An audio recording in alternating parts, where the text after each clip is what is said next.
आज हम इस वीडियो के माध्यम से मानव के कर्म ज्ञान से अपरिचित रहने के दुष्परिणाम पर अपनी बात रखेंगे। जहाँ तक कर्म की बात है, मानव एवं कर्म के बीच ऐसा संबंध है जो जीवन भर कभी खत्म नहीं होता है। जब तक मानव को इस धरती पर जीवन जीना होता है, तब तक कर्म खत्म नहीं होता है। यहाँ तक कि उसके मृत्यु के बाद भी उसके शरीर के साथ भी क्रिया होती है, और वह भी जब तक सड़ करके अपने मूल तत्वों में विलीन नहीं हो जाती है, तब तक वह भी एक जड़ के रूप में अपनी क्रिया व कर्म करती रहती है। अनंत में जितनी भी चीज़ें अस्तित्वमान हैं एवं विद्यमान हैं, वह सभी क्रिया एवं कर्म करने के लिए बाध्य हैं। कोई भी चीज़ ऐसी नहीं है जो कर्म से विरत रहने की क्षमता रखती है। मानव की भी यही स्थिति है। मानव भी कर्म से विरत रहने की क्षमता नहीं रखता है। उसे हर हालत में कोई न कोई कर्म हर क्षण करना ही होता है, चाहे वो कर्म कैसा भी हो, चाहे मनुष्य के लिए अच्छा हो या बुरा हो, अथवा दुखदायक हो या सुखदायक हो। मनुष्य के लिए हमेशा किसी न किसी कर्म को करना ही पड़ता है। मनुष्य बाह्य कर्मों से तो कुछ समय के लिए विरत रह सकता है, किंतु वह अंतः कर्मों से एक क्षण के लिए भी विरत रहने की क्षमता नहीं रखता है। यहाँ तक कि मनुष्य सोने की अवस्था में भी उसका चित्त एवं मस्तिष्क क्रियाशील रहता है, और कभी कभी वह कुछ ऐसी चीज़ों से जुड़ जाता है जिनके कारण सोते हुए मनुष्य को ही यह प्रतीत होता है कि वह कुछ कर्म कर रहा होता है। मन की यह अवस्था सुषुप्ता अवस्था कहलाती है। इसमें मानव का मन तो कार्य करता है, किंतु शरीर ज्यों का त्यों पड़ा रहता है। किंतु मानव को यह प्रतीत होता है कि वह शरीर से भी कार्य कर रहा है, किंतु जैसे ही उसकी निद्रा भंग होती है, तैसे ही उसे अपनी इस सच्चाई का पता चल जाता है। मनुष्य के जहाँ तक कर्म की बात है, मनुष्य की सफलता असफलता, जीवन एवं मृत्यु तथा जीवन जीना भी सब कुछ कर्म पर निर्भर करता है। इसलिए कर्म का मानव जीवन में कितना महत्वपूर्ण स्थान है, इस बात को कोई भी व्यक्ति आसानी एवं सरलता से जान एवं समझ सकता है। कर्म के सम्यक ज्ञान न होने का ही परिणाम है कि एक मनुष्य उस कर्म को करने में ही अपना कल्याण समझता है, जिसे उसे नहीं करना चाहिए। आज मनुष्य कर्म के अज्ञान के कारण ही गलत से गलत कर्म को करने के लिए तत्पर रहता है, और उसे यह लगता है कि गलत कर्म करके ही वह अपना विकास कर सकता है, समृद्धशाली हो सकता है, उस सुख प्राप्त कर सकता है, जबकि यह उसका एक प्रकार का भ्रम होता है। कर्म के अज्ञान का ही परिणाम है कि एक मनुष्य दूसरे मनुष्य को अपना प्रतिद्वंदी समझता है। एक मनुष्य अपने को आगे निकलने की होड़ में दूसरे मनुष्य को अपने लिए उपयोग का साधन के अलावा कुछ नहीं समझता है। यह अलग बात है कि मनुष्य जुबान से प्रेम की और बहुत अच्छी अच्छी बातें करता है, किंतु वह वास्तव में एक मनुष्य को अपने लिए उपयोगिता का साधन के अलावा और कुछ नहीं समझता है। यह सामान्य सी बात है। कुछ लोग इसके अपवाद भी होते हैं जिनकी संख्या नगण्य है। वे लोग, उन लोगों की संख्या कितनी प्रतिशत है, यह भी कहना हमारे जैसे किसी इंसान के लिए बहुत कठिन कार्य है, असंभव सा कार्य है। इसलिए हम इस पर कुछ भी कहना उचित नहीं समझते हैं। मनुष्य के कर्म से और ज्ञान के कारण ही वह मानता है कि वह सही कर्म करके सही रास्ते पर चल करके सफल नहीं हो सकता है, सुख का आनंद नहीं ले सकता है, सत्य के मार्ग पर वह नहीं चल सकता है और वह गलत मार्ग पर ही चल करके सफल हो सकता है। इसका कारण यह है कि कर्म के अज्ञान के कारण व्यवहार जगत में जो देखने को मिलता है उसमें करीब करीब अगर हर मानव नहीं तो अधिकांश मानव किसी न किसी रूप में गलत कर्म को करता हुआ दिखता है। वास्तव में मानव की जो स्थिति होती है, जो चीज़ें उसे व्यवहार जगत में सामने दिख रही होती हैं, उन चीज़ों से वह सीधे जुड़ता है, प्रभावित होता है, उन पर विचार करता है और विचार करके इस तरह के निष्कर्ष आते हैं कि जब सभी लोग यही कर रहे हैं और इसी के माध्यम से सफल प्राप्त हो रहे हैं तो स्वाभाविक सा हर मनुष्य के अंदर यह विचार उठता है कि हमको भी अगर सफल होना है, हमको भी अगर सुख के साधनों को प्राप्त करना है तो हमें ही यही सब कुछ करना होगा जो अन्य लोग कर रहे होते हैं। इससे विरत विचार रखने वाले, समझ पाने वाले लोगों की संख्या नगण्य होती है। वे लोग होते हैं जो विचारक या दार्शनिक होते हैं, गहन चिंतन मनन करके सच को समझ लेते हैं और सच के मार्ग पर चलते हुए जीवन जीते हैं। लेकिन सामान्य मनुष्य तो एक नकलची की भांति जीवन जीता है। जैसा कुछ व्यवहार जगत में हो रहा होता है वैसा वह करता हुआ जीवन जीता है। यह अलग बात है कि वह सिद्धांत के रूप में अनेक बातों को कहता है और सुनाता फिरता है तथा किताबों में लिखी हुई आदर्शपूर्ण बातों को निरंतर व्याख्यान के माध्यम से यह बताने की कोशिश करता है कि मनुष्य को यह करना चाहिए, वह करना चाहिए, यह नहीं करना चाहिए। मनुष्य के कर्म से अज्ञान का परिणाम का एक कारण यह भी है कि इस दिशा में मानव द्वारा ठीक तरीके से प्रयास नहीं किया गया। यद्यपि हमारे धर्म ग्रंथों में कर्म पर बहुत सारी बातें बताई गई हैं, लिखी गई हैं, फिर भी वह बातें कर्म को सही ढंग से परिभाषित करने, उनका सम्यक ज्ञान प्राप्त कराने में असफल हैं, क्योंकि घुमा फिरा करके धर्म ग्रंथों में जो भी बातें बताई गई हैं वह कर्म के परिणामों को बताई गई हैं। अलग अलग कर्मों का परिणाम क्या होता है और परिणाम के माध्यम से मनुष्य को जोड़ने का प्रयास करती हैं, जो सर्वथा निरर्थक प्रयास है, क्योंकि मनुष्य जिस चीज़ को जानता ही नहीं है उस चीज़ से वह जुड़ कैसे सकता है। तो किताबें जो भी हैं वह कर्म के फलों को बताती हैं, परिणामों को बताती हैं और उनके माध्यम से किसी व्यक्ति को कर्म के माध्यम से जोड़ने का प्रयास करती हैं। यह एक सामान्य सी अवस्था है।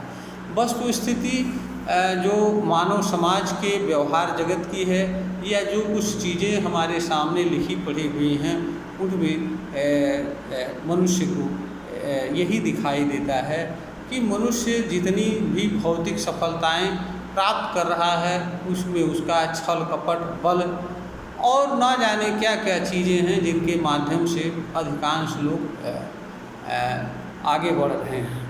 कहीं न कहीं कुछ ऐसी चीज़ें कर रहे हैं जो उन्हें नहीं करना चाहिए और वो कर करके समाज में अपना जगह स्थापित कर रहे हैं, महान बन रहे हैं, लोगों के आदर्श बन रहे हैं। यह चीज़ें हर किसी को उन चीज़ों को करने के लिए प्रेरित करती हैं जो चीज़ें किसी चीज़ में सफलता के लिए आवश्यक होती हैं। कर्म ज्ञान के जानकारी न होने से ही मनुष्य गलत से गलत कर्म को करने के लिए हमेशा तैयार एवं तत्पर रहता है तथा सही कर्म को करने में वह अब स्वयं को मानता है कि उसे सफलता नहीं मिलेगी। जबकि वास्तव में अगर देखा जाए तो व्यक्ति सही कर्म को निष्काम भाव से करे तो जो चीज़ वह भौतिक साधनों के उपलब्ध होने पर प्राप्त करने की कामना रखता है वह चीज़ उसे कर्म करते हुए ही मिल सकती हैं। जैसे हर मनुष्य की एक इच्छा होती है कि वह सुखमय जीवन यापन करे, आनंदमय जीवन यापन करे। तो वस्तुतः कर्म भौतिक साधनों के उपलब्धि का साधन ही नहीं होता है, अपितु कर्म मनुष्य के सुखद एवं शांतिमय तथा सुरक्षित जीवन जीने का आधार एवं कारण होता है। मनुष्य कर्म के माध्यम से ही सुखद जीवन भी जी सकता है, आनंदमय जीवन जी सकता है और कर्मजन्य पीड़ा से मुक्त रहता हुआ जीवन जी सकता है।